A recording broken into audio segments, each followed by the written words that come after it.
मैं आपका दोस्त हुसन सिहाल आज की अपडेट लेके आप सभी के रूबरू हुआ हूँ। सबसे पहले सभी को प्यार भरी राधा स्वामी। दोस्तों, आज डेरा ब्यास में संगत तो काफ़ी ज़्यादा आई हुई थी। बहुत ज़्यादा रश था आज, और कल भी बहुत ज़्यादा रश होने वाला है। आज बाबा जी महाराज ने और हुजूर जी ने कार दर्शन दिए। आपको बता दें कि बाबा जी महाराज चेयर के ऊपर बैठे हुए थे और हुजूर महाराज जी फ्रंट सीट के ऊपर बैठे हुए थे, और सारी संगत को हुजूर महाराज और बाबा जी महाराज ने दर्शन देके निहाल किया सारी संगत को। आज जब बाबा जी स्टेज के ऊपर आए थे तो शब्द चल रहा था, तेरी कुदरत तू है जाने और ना दूजा जाने। 8:28 पर बाबा जी महाराज स्टेज के ऊपर आ गए थे और हुजूर जी भी साथ ही थे। स्क्रीन चली हुई थी। बाबा जी महाराज और हुजूर जी, आप जी स्क्रीन के ऊपर थे।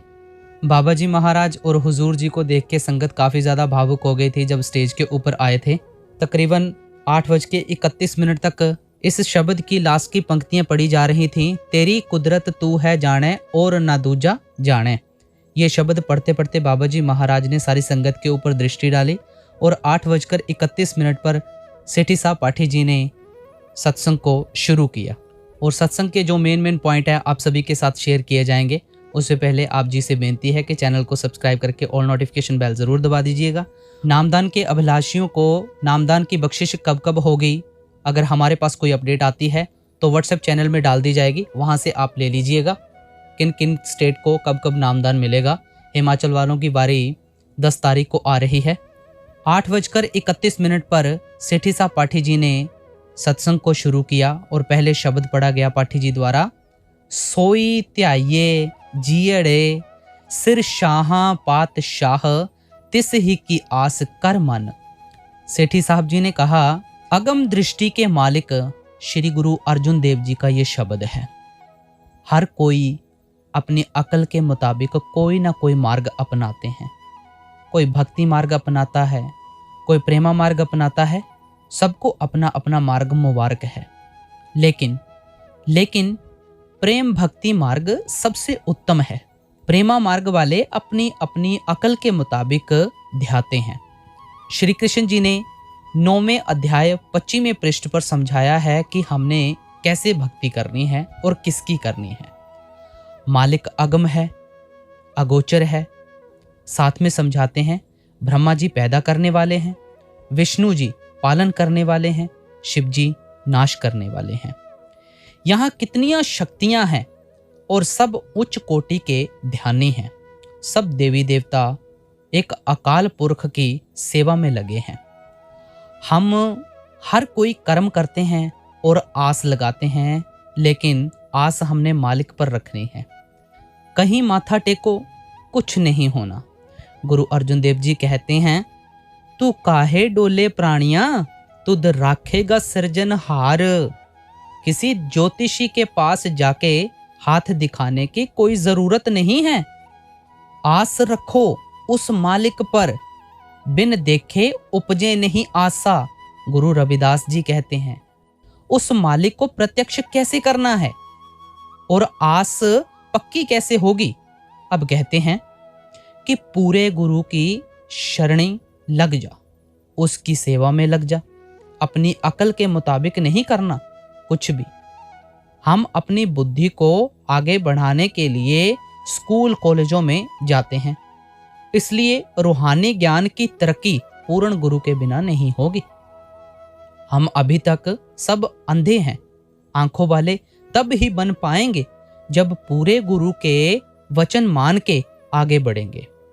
अब गुरु के दर्शन जब हम करते हैं, हमारे मन में दया का भाव, रूहानियत की जिज्ञासा और उत्पन्न होती है। विश्वास धीरे धीरे पक्का होना शुरू हो जाता है। फिर अंदर जाने में बहुत ही सहाय होता है। अपने मन को दुनियादारी से निकालो और गुरु के प्यार में लगाओ। अगर हम धीरे धीरे अपने मन को मोड़ना शुरू करेंगे तभी तो आगे मुकम्मल होंगे ना।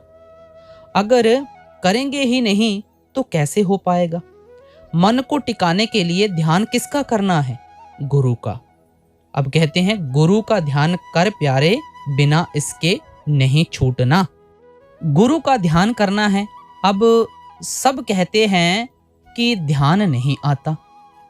तो देखो बाबा जी महाराज कहते हैं, आप अपना काम करो, ध्यान खुद ब खुद आ जाएगा। अपना काम करना है, ध्यान आपके बस की बात नहीं है। बस मन में विरह पैदा करो, प्रेम पैदा करो। अब हम म्यूजिक सुनते हैं, शब्द गायन करते हैं, हर कुछ करते हैं, ठीक है, इससे मन को शांति मिलती है। इसलिए साथ में कहते हैं कि हमने गुणगान उसका करना है जिसको हमने अनुभव किया हो। जब अनुभव होगा तो जो भी हम करेंगे वो अंतर से होगा। अलग अलग साधन हमने नहीं अपनाने, एक की शरणी लग जाओ, बस इस जामे में वापस नहीं आना पड़े, ऐसी कमाई करनी है। गुरु की शरण में आना मालिक की शरण में आना है। गुरु का हुक्म मालिक का हुक्म है। सिमरन देने वाला भी एक शब्द स्वरूप ही होता है। बस उनकी शरण में रहना है, उनके हुक्म का पालन करना है, अपना बर्तन साफ रखना है, मालिक से कुछ नहीं मांगना, अरदासें नहीं करनी। अगर अरदास करनी है तो गोविंद सत्संगत हर मेल त्याये, सत्संग बख्श, सिमरन बख्श मेरे मालिक, ये अरदास होनी चाहिए। हम भूले हैं, भटके हैं, भुल्लनहार हैं, मालिक बख्श लो, बख्श लो, बख्श लो।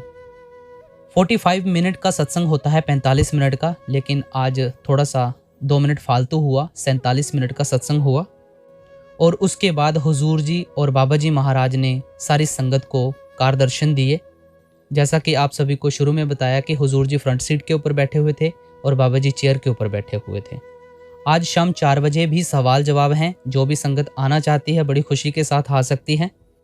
और कल जो मोस्टली सवाल जवाब हुए थे आप सभी के साथ शेयर किए थे, कैसे कैसे सवाल हुए थे, और उस सवालों में बाबा जी ने बिल्कुल क्लियर कट बातें बताई हैं कि मैं कहीं नहीं जाने वाला हूँ, आप मुझे कहीं बार बार बोल बोल के भेजी मत देना। हर कोई बच्चा कल शब्द गा रहा था बाबा जी के ऊपर, किसी ने शायरी बोली बाबा जी के ऊपर, और संगत को काफ़ी ज़्यादा रुलाया भी, इमोशनल भी किया बहुत ज़्यादा। और बाबा जी ने फिर भी पंडाल का माहौल जो है वो खुशनुमा सा रखा। और जब बाबा जी ने दर्शन दिए तो शब्द पढ़े जा रहे थे। पहला शब्द पढ़ा गया, दया करो राधा स्वामी प्यारे दया करो। दूसरा शब्द पढ़ा गया, कौन जाने गुण तेरे। फिर तीसरा शब्द पढ़ा गया, दर्शन देख जीवा गुर तेरा। चौथा शब्द पढ़ा गया, तुम शरणाई आया ठाकुर तुम शरणाई आया। फिर 5वां शब्द पढ़ा गया, दीन दयाल परोसे तेरे। लगभग आधे घंटे से ऊपर दर्शन का प्रोग्राम चला। फिर उसके बाद बाबा जी चले गए। तो आज का ये डेरा ब्यास का एटमॉस्फेयर कुछ इस प्रकार का रहा। जाते जाते चैनल को सब्सक्राइब करके ऑल नोटिफिकेशन बेल ज़रूर दबा दीजिएगा, ताकि आप ऐसी अपडेट ज़रूर देख सकें। और व्हाट्सएप चैनल लिंक डिस्क्रिप्शन में है, ज़रूर ज्वाइन कर लीजिएगा। सारी छोटी बड़ी अपडेट वहाँ पर आपको मिल जाएंगी। मैं आपका दोस्त हुसन सिहाल, सभी को राधा स्वामी।